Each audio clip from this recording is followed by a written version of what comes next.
So after EFC, you went to UFC. Chris, how did you meet Chris Cyborg? That's what I want to know, because I know she played a part a little bit in you getting to the UFC, right? Yeah, she was a major part. I know her fiance Ray Albie from Tiger Muay Thai. He used to be one of the jiu-jitsu teachers there, and I used to help him a lot with like sparring, because obviously I was like an elite striker at the time, and he needed sparring for like his MMA fights. So I would go and I would help him, and like we had like a really good relationship. So anyway, like years later, him and Cyborg started seeing each other, and like he does a lot of her like training camp, like helps build the training camp around what type of fighter she's approaching. So she was getting ready to fight Holly Holm, and he needed a tall left-handed striker.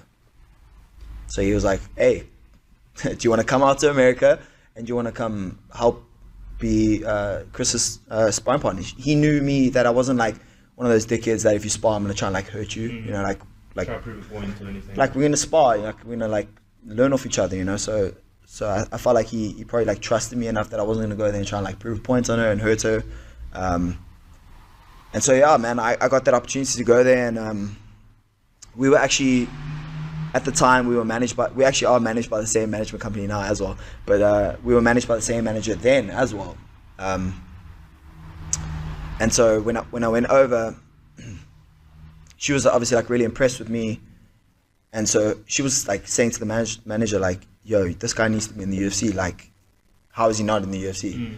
Like, it's crazy that he's not in the UFC." And then like I trained at like Cobrinha and like roll with all the guys there, and then like the same thing. They're like, "Why aren't you doing ADC? Like, why aren't you doing Worlds, IBJJF Worlds? Like, what's going on? Like, how you're not in the UFC? Like, why are you not in the UFC?" And I'm like, I'm trying, I'm trying to get in the UFC.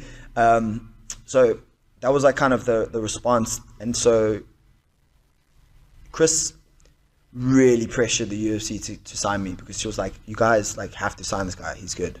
Like, he's really good. I won't fight unless you guys sign this guy." That's how like adamant she was. Yeah. And so that like created like quite a bit of beef with her in the UFC. But she already had quite a bit of beef. Yeah, I was gonna say it always seemed like, even before she joined the UFC, because they were always pushing Ronda Rousey. Yeah. And then everybody kept asking like, "When are you gonna fight Cyborg? When are you gonna fight Cyborg?" And they were kind of like always ducking the question, you know. Yeah, I think like there was like they had quite like a bad relationship already, and that obviously didn't help. That didn't help my relationship with the UFC either, to be honest. It's cool that she would put her neck on the line like that for you. Yeah. I mean, that's really cool. But the UFC, like one thing about them is that they don't like to be told what to do. Okay. And so like you could see it, like my first fight, I was like lined up to lose. Like this was their like boy from the Contender Series. Yeah. This is the guy that's going to be the next guy to get the push. Let's get this motherfucker in and use him as cannon fodder. And like it felt like that for me too, you know. Like I kind of like knew that's what they were trying to do, and I'm like, no, I'll kill that kid. Like, And you did. like I know I can beat that guy. That guy's not good. Like he's just got hype. And so I had that fight with him. Went well. And then after that, it was just like, it's just like such a bad like relationship with them. Like they just never like. I would be like, "Okay, guys, like I really want to fight in." I would say to my manager, like, "Please ask him to set up a fight for me in London." You know, there was one in April, straight after that fight. I was like, "Please, London's like so much easier for me to travel. It's like a 10-hour flight. There's no time difference. Like it's much easier for me. Like I really want to get in that card." And I was like begging them. I was like, "Please, I want to fight Stephen Ray." I was like, I put it out like on social media. I was like, I really want that fight. Please. And they were just like, no, like to everything that like just no. And then they would just be like, here's the fight that you're gonna have. So then they like offer me the fight to fight in Abu Dhabi against Mustafayev. And I was like, oh, okay, fine, I'll fight that guy. Like everyone thinks like we're supposed to be scared of these Dagestani guys. Like I don't give a fuck. Like I'll fight him, no problem. And then he pulled out. I mean, I don't know. Like he had no reason to pull out. It's like, oh, medical, but it's like, okay, but what medicals? Because there were no X-rays. I asked. I was like, I want to see like doctor's notes. What was the reason?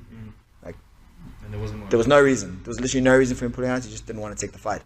So I was like, okay, well, cool. And then they gave me like the French boy, and I was like, okay, well, cool. Like that doesn't really matter. Like 3 weeks before the fight, change of opponent. Like doesn't really matter. Went there, broke my hand in the first like minutes of the fight, which was like obviously that was gonna happen, like just my luck, you know. And so then I had to like adapt mid-fight and just try and like get the win, you know, because I know like at that time I was like, I know they're just waiting for me to lose so they can cut me. Yeah. Because in the contract it's like they can cut you at any time, but it can only be after a loss. Okay. You know, so I was like, I know You don't want to get that loss because like I can't lose because they're gonna cut me. Like I cannot lose. So I was like, I have to get this win, even though I've got a broken hand. I'm gonna win. Like I'll do whatever I have to do. So I got the win, and then like after that, dude, it was just like 7 people pulled out or something crazy like that, dude. It was like just like an absolute nightmare. Like, Did you were like daily on Twitter? I remember it was like daily on Twitter. It's like, who's the next fight? Like, I just want to fight. Like, who's it gonna be? Like, why did this guy pull out? Like Bro, it was every just, day. like, honestly, like so frustrating. So first of all, I had a broken hand, so I had 3 months medical suspension, and then the beginning of 2020, I had just come back from the United States, and I was like starting to harass my manager, and I was like, give me a fight, you know, like let's do it. And so we didn't get any fight offers, and then lockdown hit, and I'm like, fuck, now I'm gonna have to sit now for like another like year to get a fight. So then I sat, and as soon as like the flights started opening up in September, I was on his case again. I was like, man, get me a fight. I'm ready to go. I've been secretly training in like lockdown, you know. Yeah. So I was like in shape. I was ready to go. I was like, get me a fight. Like I'm ready to go. Nothing. No offer. All the way through, from September all the way through to December, no offers. I'd been like on his case, like, dude, when am I getting a fight? I even said to him, I was like, bro, like, what are you doing as a manager? And he was like, bro, I'm on their case. He sent me like all the emails. I'm on their case. They're just not. They're like, oh yeah, no, we're gonna sort him out. We're gonna like, you know. So I was like, fuck, like, I mean, like, what am I supposed to do? It's been like over a year since my last fight now, and like, I'm sitting like, you know, this is all I do, you know.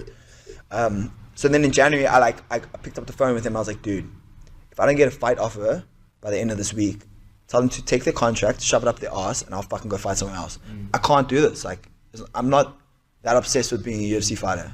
Yeah. I can go fight anyway. I'm a fighter. I have to fight. So then finally, I got the fight to fight Guram in March. So obviously we know like the most ridiculous shit ever. So 4 weeks before the fight, he pulls out. He's injured. No like no reason, like no like injury. He pulled out. Oh, he's injured. So I'm like, cool. What injury? Oh, we don't know. Okay. So now you got the fight to fight. What's the other kid? The Afghanistani kid. Anyway, they offered me to fight him. I was like, okay, like fine, I beat him, no problem. Everything's going fine. A week before the fight, they're like, oh, we forgot to like book your visa appointment.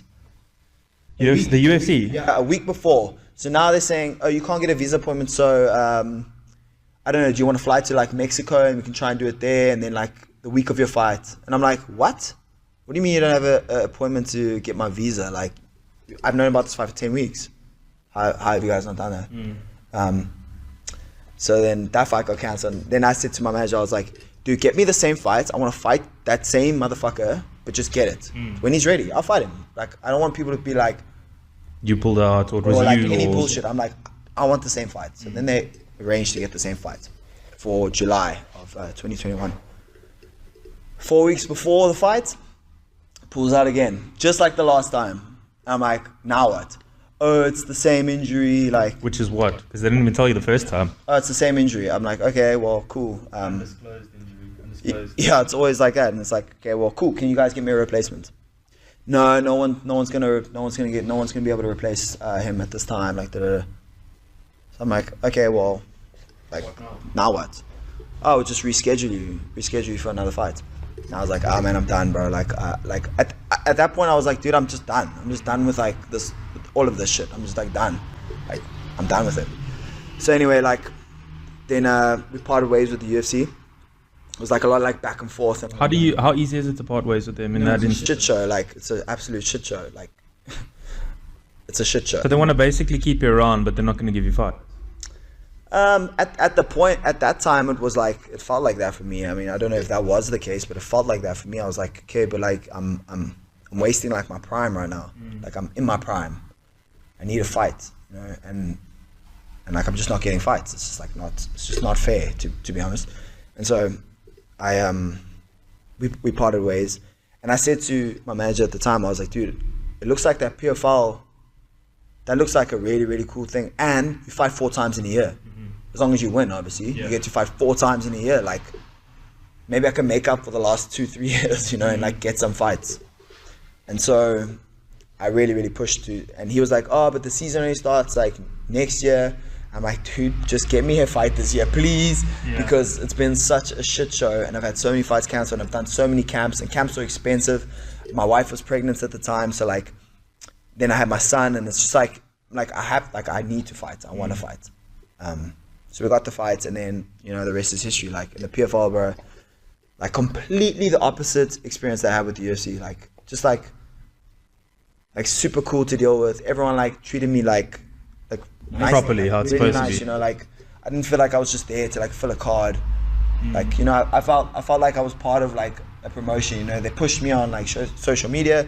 I was like really felt like, wow, this is like, okay, this feels good, you know, this feels nice. Like I'm really happy. And so like I'm like super happy to be there. And like people always ask me like, oh, will you go back to the UFC? I'm like, no, probably not. Like, Hey guys, if you enjoyed that clip, I've got another one for you over here and over here. Please don't forget to subscribe over here, and have a look at my other socials down in the description box below. Thanks for watching.